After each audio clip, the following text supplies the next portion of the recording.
Hi there. All right, so we've talked lots about systems of equations. We're going to stretch that into systems of inequalities today. An inequality, remember, is like having a less than or a greater than instead of an equal sign. Okay, so to do this, we are going to look at graphs a lot. And so I just want to do a quick refresher. Make sure that you remember how to do these types of graphs that we have talked about either in this class or in previous class.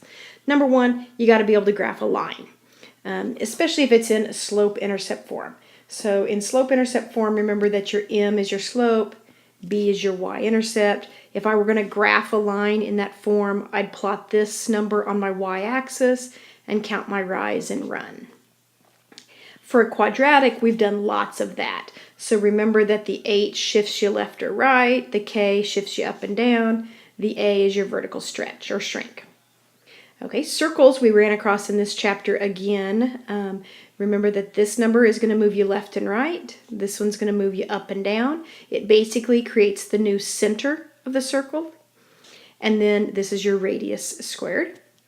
Okay, square roots, this takes us back to chapter 1. Remember that a square root function is really just a sideways parabola.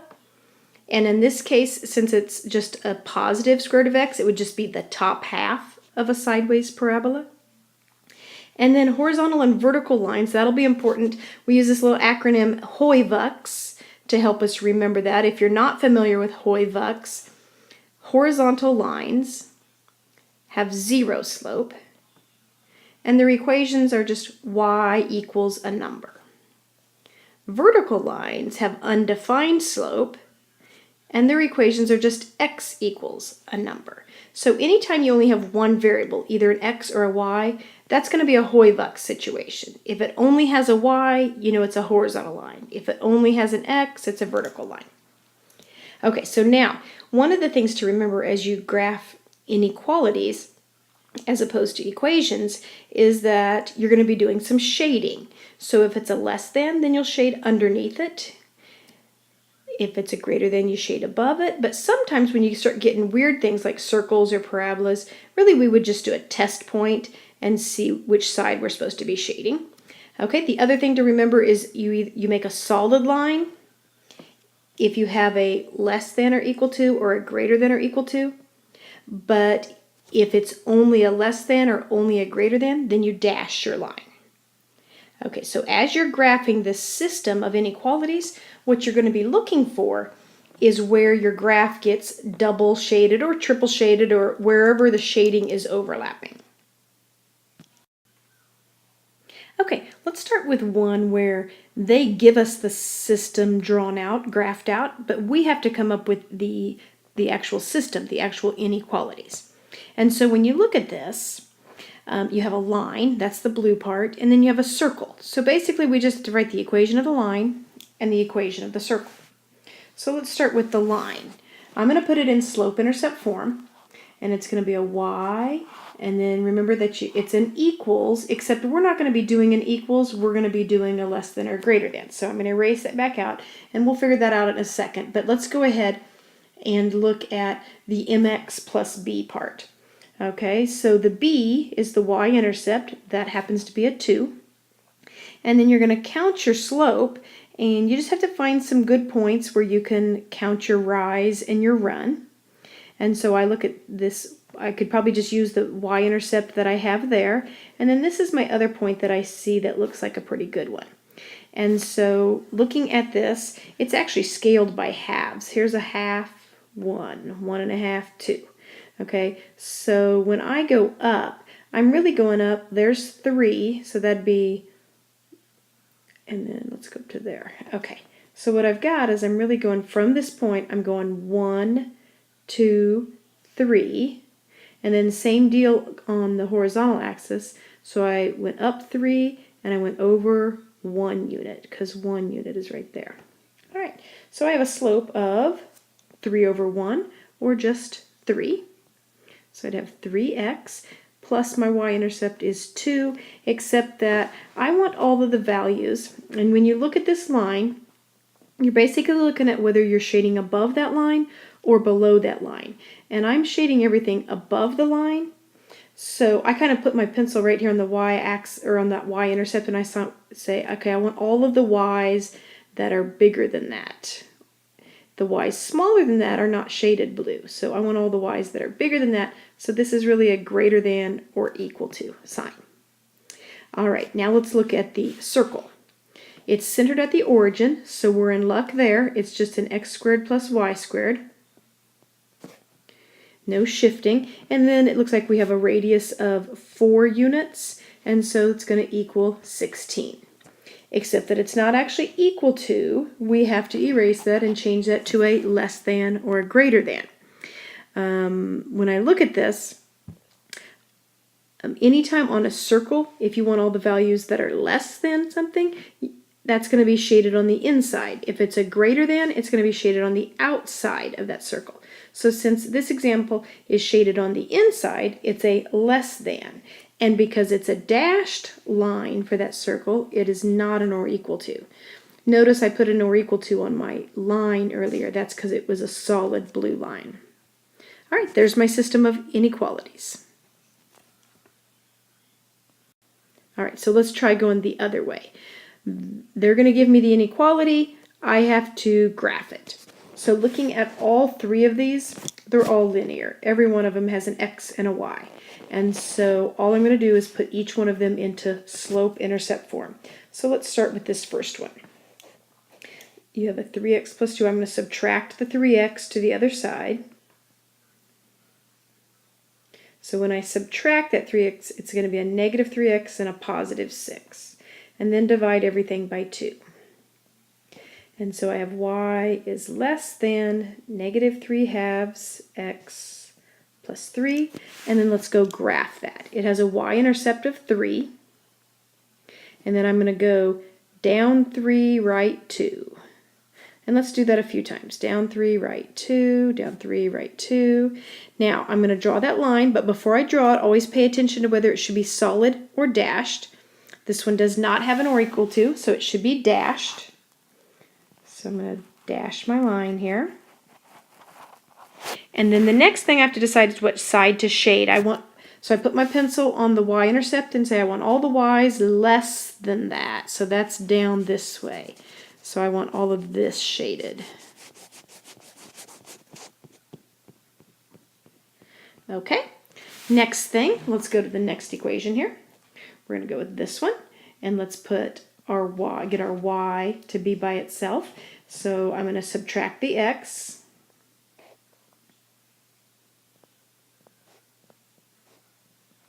And then I'm going to divide by negative 4. All right, which brings up one of those things we need to remember about inequalities is anytime you divide or multiply by a negative number, like we just did, we just divided by negative 4, you have to switch the direction of your inequality.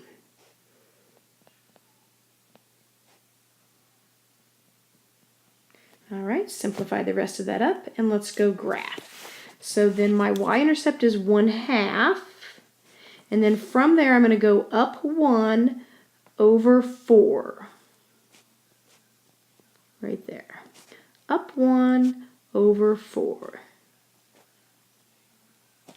This one is also a dashed line because it's not an or equal to.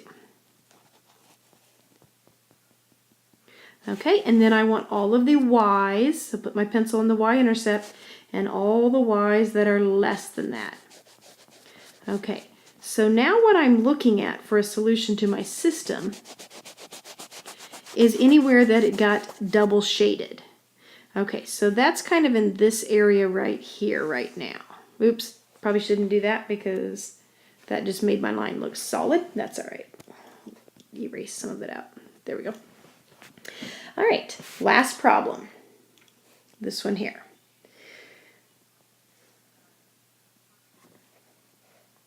So subtract the 2x. This one's pretty easy. I'm ready to graph right now. Y is by itself. So my y-intercept is at 3. Oh, so is my other one. Okay. And then I'm going to go down 2, right 1. Down 2, right 1. And just do that several times. And then this one is an or equal to. Since it's an or equal to, I'm going to make a solid line. and I want all of the y's that are less than that. So that would be, when I put my pencil there, it's going to be everything less than that.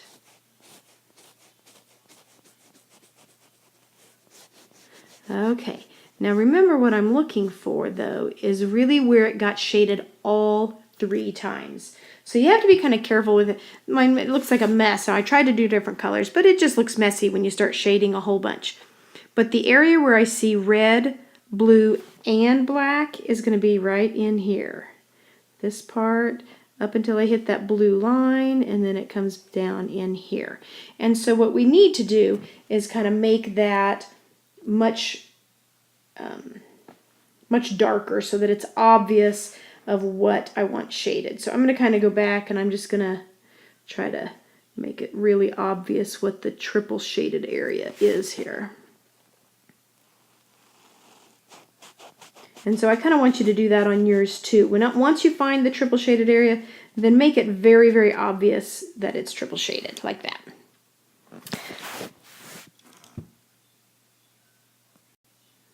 Okay, so here's another one, but a little bit trickier because I put some things in here other than just linear situations. So looking at this first equation, this has a x with a y squared. And I don't really love that. I would rather it be a y by itself. So what I'm going to do is end up square rooting both sides, and I'm going to get my y over on the left. So here's what I want to do first. Oops, let me get rid of that.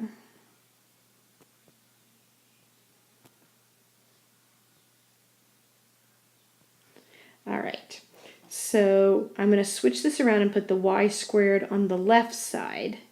And notice that the y has the small part of the arrow pointing at it. So I want to, if I switch this around, I still want to keep the y squared smaller than what the x is. Okay, now let's square root both sides. So y is less than plus or minus root x. All right, so that is a sideways parabola, except that since it has the plus and the minus on it, we don't only do the top half, we'll also do the bottom half. All right, this is a pretty basic square root function. It did not shift around at all, so it's really just going to be at the origin. And if you remember how we did that, we kind of turned our paper sideways and kind of graphed our sideways parabola, 1, 1, and then you'd go 2, 4. Again, looking at it kind of sideways like. There's our sideways parabola. Now, before we graph it, should it be solid or should it be dashed? What do you think?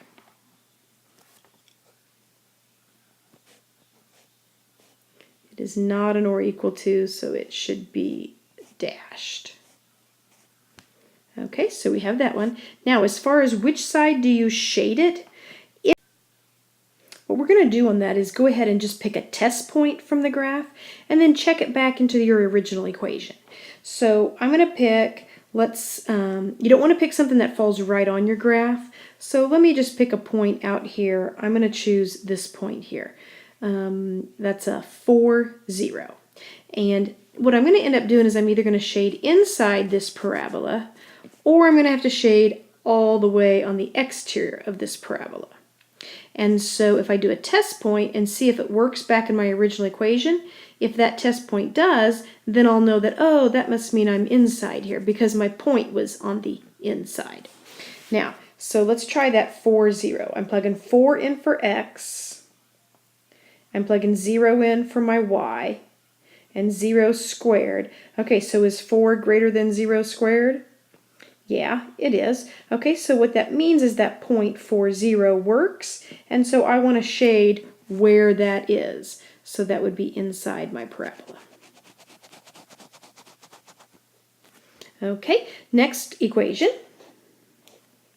I'm going to get the y by itself, and so I'm going to move the 2 to the other side, so then I'll have an x minus 2.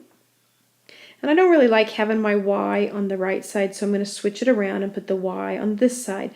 But remember, I can't change which side is the inequality supposed to be pointing at. So the big part of the inequality is on the y, and it's pointing at the x minus 2.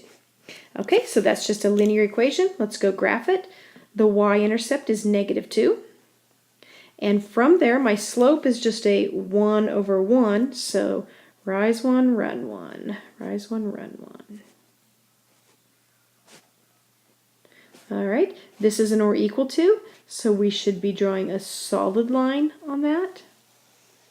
And then, since it's a line, I don't really have to do a test point. I just put my pencil on my y, and I want all the y's that are bigger than that. Okay, that's all of this stuff. Now, I could shade a bunch, but what I'm really interested in is where it got double shaded, which is going to be this part right in here. That got double shaded.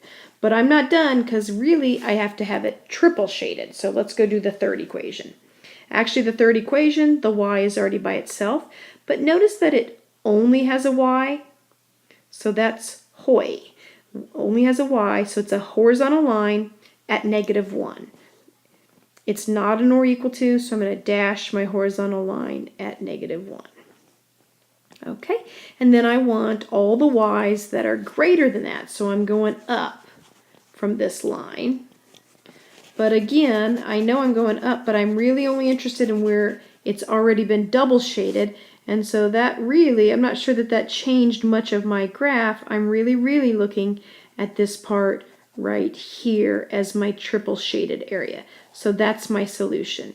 So as far as what you write for a solution, it's really more just what did you graph. And so when I look at your graph, I should say, oh, there's my triple shaded area. That's the solution. Meaning that absolutely any point in this area that got triple shaded, I could pick any of those ordered pairs in there, and they should work in this inequality, and this inequality. All right, let's look at one more. All right, here we have a nice example of an application where we could use these inequalities. We have here a store that's selling 2 models of computers. Because of the demand, the store stocks at least twice as many units of Model A as it does of Model B. So the Model A is a lot more popular, so they have to have more of those. So for instance, let's ignore the at least for right now, and let's just look at the twice as many of A as B. So what that would mean is, all right, so I have 1, 2, 3, 4, 5, 6 of Model A, then how many Model Bs would I end up with? Well, since you have twice as many, then you'd only have 3 of Model B. So if this is my A and this is my B, and for right now, let's just try to make them equal each other. What am I going to have to do to make those equal? Well, I don't have near enough B's. I would have to double that. Okay, so that's how I show twice as many of A as B. I have to double the B's just so that I can build it up to equal the A. All right, now let's do the at least part. The store sells at least twice as many of A. Okay, so let's get rid of that equal sign, and let's put in greater than or equal to. So at least means it's got to be greater than or equal to. All right, now, in all honesty, I probably want to use X's and Y's so that I can graph. And so I'm going to come back up here, and let's designate X is going to be the number of Model A that they have, and Y is going to be the number of Model B. So instead of using an A and a B in my inequality, I'm going to say X is greater than or equal to 2Y. Okay, so that's my first inequality that I've got. Okay, so let's keep reading. The others aren't as bad. The cost to the store for the 2 models are $800 and $1,200 respectively. Okay, so Model A is $800, Model B is $1,200. The management does not want more than $20,000 in computer inventory at any one time. Okay, so for theft reasons, you don't want to overstock necessarily. So there's an inequality going right there. We want no more than $20,000 worth of inventory. So if all of the Model A's are worth $800, then I would take 800 times X, and that would be all of the value from Model A that I have in my store, plus all the Model B's are worth $1,200, so that'd be 1,200 times Y. Now I don't want, whatever that is, that's my inventory right there. I don't want that to be any more than 20,000. So I want that to stay less than or equal to 20,000. All right, next, keep reading. Where'd we leave off? Oh, it wants at least 4 Model A computers and 2 Model B computers. That's actually 2 separate inequalities. If you want to have at least 4 Model A's, then I want to make sure that X, which is the number of Model A's that I have, that has to be greater than or equal to 4. And if I want to have at least 2 Model B's, then that means my Y value has to be greater than or equal to 2. All right, devise a system of inequalities. Got it, did it. Describing all the possible inventory levels, and then graph the system. Okay, so we have to graph these equations. All right, so looking at this top equation, I got to get the Y by itself. And so I'm going to come up here and do some simplifying on some of these. So I'm going to divide everything by 2. And I'm going to switch the direction. So if I divide by 2, divide by 2, divide by 2. All right, so then I have Y, I'm putting that on the left, is smaller than or equal to, because the points at the Y, 1/2 of X.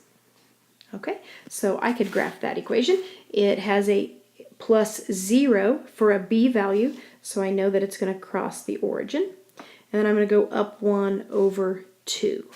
You have to be a little bit careful because this is scaled differently, but if I'm up 1 over 2, I could write that as up 20 over 40. That would reduce to 1/2, and that would work nicely with the values I have on my axes. So up 20 over 40. Oh, here's my new point. Okay, so then I'm going to draw that graph, and it's an or equal to, so it's going to be a solid line.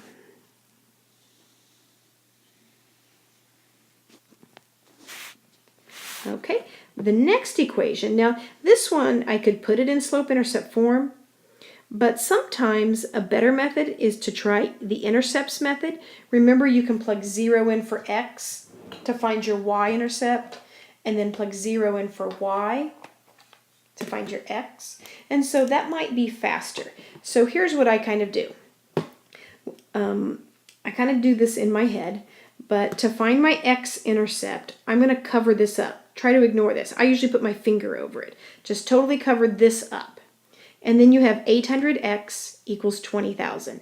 Divide both sides by 800. So in my calculator, you got your finger over that? I still have my finger over it. 20,000 and divide it by 800. Oh, that comes out nice. It's just 25. So the X-intercept would be 25. And so looking at my graph, it looks like it's going up by 5s. So my X-intercept is, oops, this is an X-intercept, is 25, right there. Okay, now let's do the same thing. Let's find the Y-intercept. So I'm going to plug 0 in for X. And if I plug 0 in for X, this whole term goes away. So it's just gone. Put your finger on it. And then you have 1200Y equals 20,000. Divide both sides by 1200.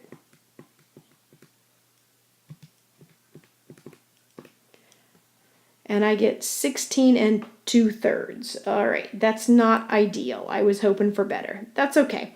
Let's go ahead and just use it. 16 2/3. So I was going up by 5. So here's 5, 10. This would be 15. So 16 2/3 is just a hair above that.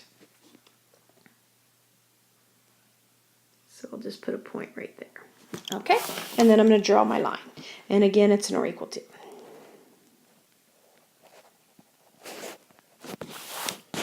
All right, the next two are easy ones. They're just Hoy-Vux. They only have one variable. So the first one is Vux because it has an X. So it's a vertical line at 4. And again, I'm kind of estimating where that would be because it doesn't hit my graph nicely. But if this is 5, then 4 is about right here. And it's a solid line. going right through right there. Okay, I'm sorry. Let's backtrack for a second. I haven't been shading. I should have been shading. Okay, so let's go back to our y equals on this one. I wanted all the y's less than that, so I should be shading the underneath side of that line. Sorry, I totally should have done this earlier. Everything under that. Okay, and now let's look at the second equation. The second equation, this is a little bit trickier because since my y is not by itself, I can't say I want all the y's less than that because sometimes you end up moving that around. So try a test point. Since this is my pink line, I feel like it'd be quick and easy just to test the origin and see if it works. Does 0, 0 work in this problem? Well, 0 plus 0, yes, that is less than 20,000. So I want the 0 to be 0, 0 to be shaded. So then that means I want to be shading like underneath that line because that would catch 0, 0 then as one of the solution points.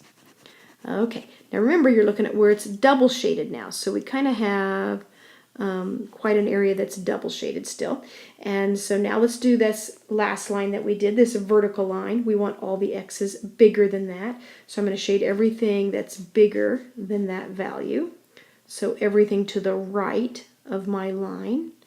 All right, starting to get messy. Now I'm looking at where it's triple shaded, which I feel like is like right in here, up to there, and then all down following that little blue line there. Okay, last thing. Y has to be greater than 2. Okay, so my y greater than 2 has to be a horizontal line. So at 2, which is about right there. Okay, so that triple shaded area that I had, now all of a sudden I can only be using the part that's above that line. So now I'm looking at this part. And that is the area that got quadruple shaded. So that would be the solution to my system. All right, this takes a lot more time, no doubt about it.